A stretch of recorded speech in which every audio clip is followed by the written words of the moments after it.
So this is going to be the second video on the Mg4 EV, and this one is going to be focused on the in and outs of the infotainment system as well as the driver's display. We'll start off with the 7-inch driver's display here and then move on to the 10-inch infotainment screen in a bit.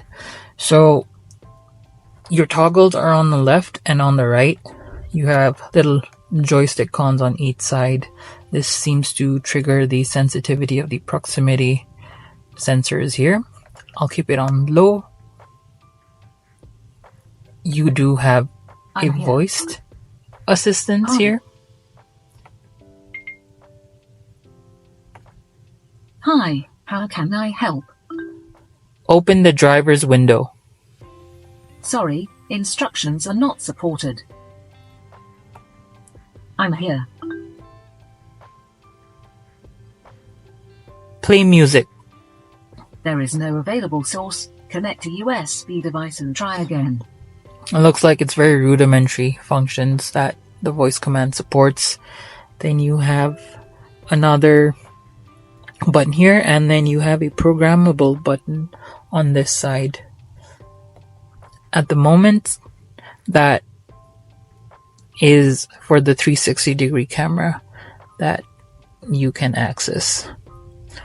Coming onto the right side, you have a horn in the middle, and then coming onto the right side, a call, pickup, and cancel button. You have your menu settings that can be toggled here via this joystick on the right. Your TPMS is here, followed by the voltage of the smaller battery, the 14.3, the 12 volt battery here. And then you have just your statistics about how long you've driven today, how much you've driven today, your average consumption, your average speed, and then if you have navigation put into your infotainment, that'll also show up here. But what I'm more interested in are the settings. So again, using the joystick on the right, your brightness level can be adjusted here. Your overspeed threshold, so if you'd like your car to remind you of like what speed it should not cross, then that can go there. I'll keep it off for now. And your next servicing, so this is a good reminder of like when your next servicing should be. Then moving right, in case you have music media controls from here. And then we are back at the beginning. So that's it for the driver's display. Coming on to the infotainment. So I had my 360-degree camera there. It looks like this is your home screen. So there are lots of ways to go about how to navigate and control your infotainment screen. First, starting off with the buttons, AC can be turned on and off here. You can also swipe down from the top, whatever is more convenient for your AC.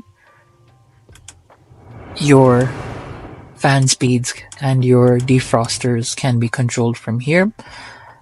I'll go back to the home screen, and your volume toggles can be controlled from here. It looks like just the statistics of your car, the overall report is at the top. And then you have your battery, your charging, the battery infographics here. So your state of charge 86, estimated range 355, and you can set the limit of AC current for charging. And then you can also do charging speeds. Oops.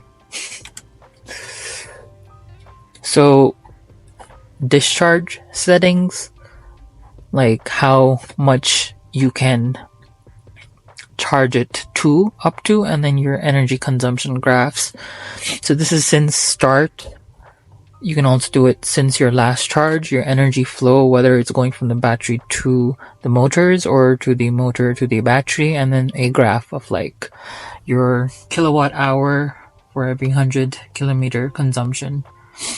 You also have an option for intelligent battery heating that you can turn on in particularly colder climates, where because the rate of charge really depends on the temperature of your battery, the intake rate, you can turn that on so that the car preconditions the battery to an optimum temperature range, so that when you're on the highway, you need a quick DC charge, hitting that button could make a big difference in charging speeds. But please know that this does take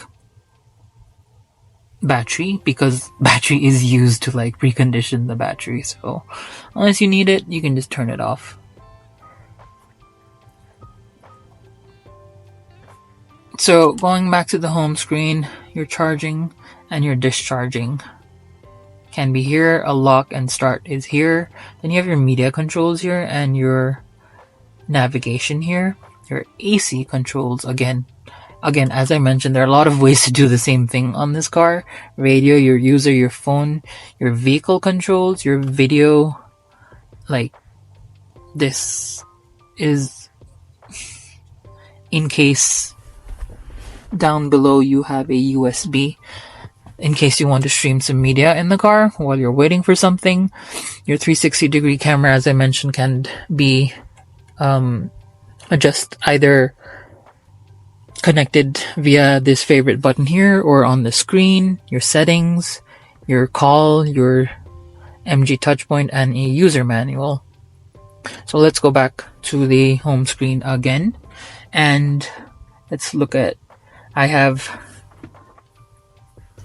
Apple CarPlay connected at the moment, so a quick tap on that should bring me to the Apple CarPlay homepage. And it's a very familiar Apple CarPlay homepage. This is how mine looks like. Let's quickly look at how responsive this is.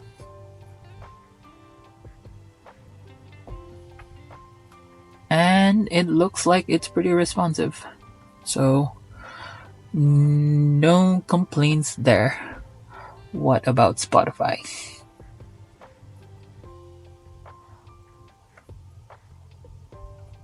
I noticed that it's really good sound on this car. The bass is good. The mids are also pretty good, and it's a very like wide open sort of sound profile on this car. I want my life to matter. I'm afraid I have no purpose here.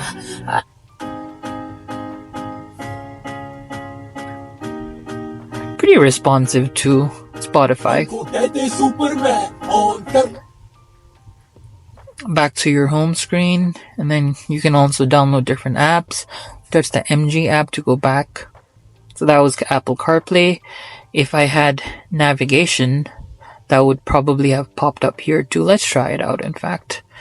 So I'm gonna put in Google Maps. I am going to put in my recent search of Mighty Car, and then I am going to start it to the home page. No, that didn't show up here. What about here? No navigation information, unfortunately. So it looks like Apple CarPlay is working autonomously from the navigation control on the onboard. Maybe via Bluetooth that would have worked. But anyway, back to your home screen.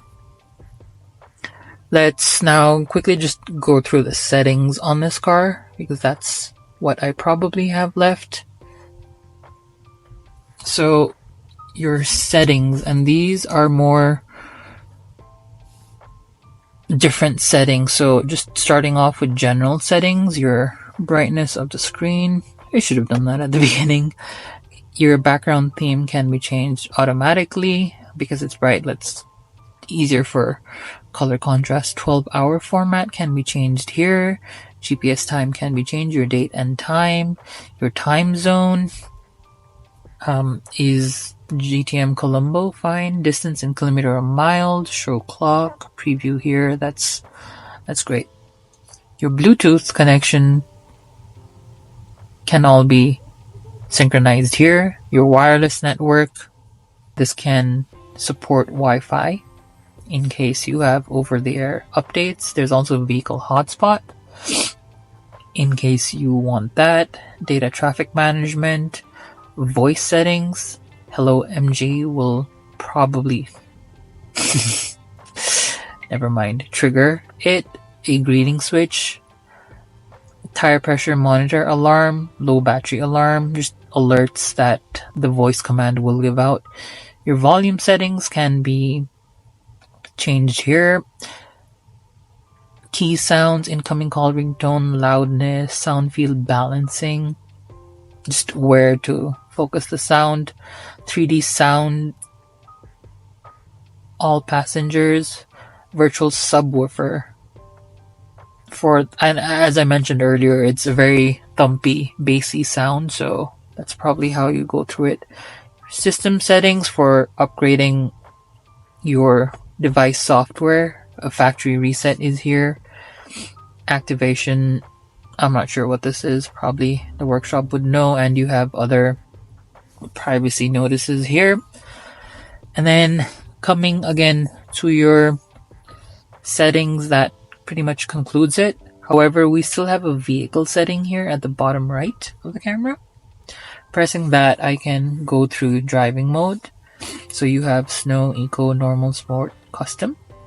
Custom is where you can basically do things like your engine sensitivity, your steering, comfort levels, your pedal force, like how sensitive that, and then your regen levels, your energy saving mode, your one pedal driving. So I'm going to leave it in eco mode for now. The MG Pilot project is basically your ADAS settings, a lot of safety things. So driver assist can be turned on and off completely. Traffic sign recognition, lane keep assisting, assist mode can be done between alerting, lane departure assist, and emergency lane keeping. Then you have alert sensitivity, audible warnings, vibration reminder, front collision assist. It's a whole host of things.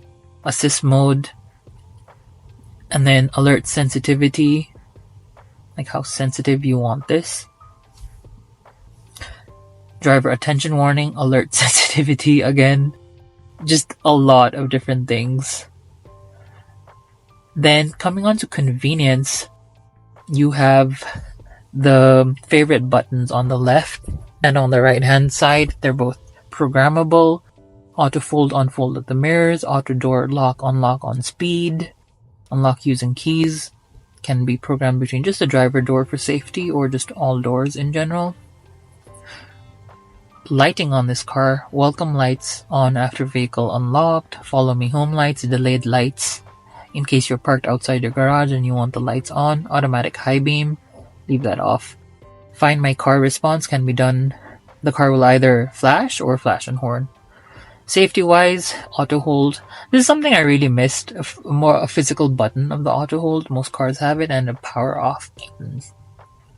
So yeah, that was a lot to unpack on this Mg4 infotainment system. But let me know if you have any questions or comments down below. And I'll see you on the next video.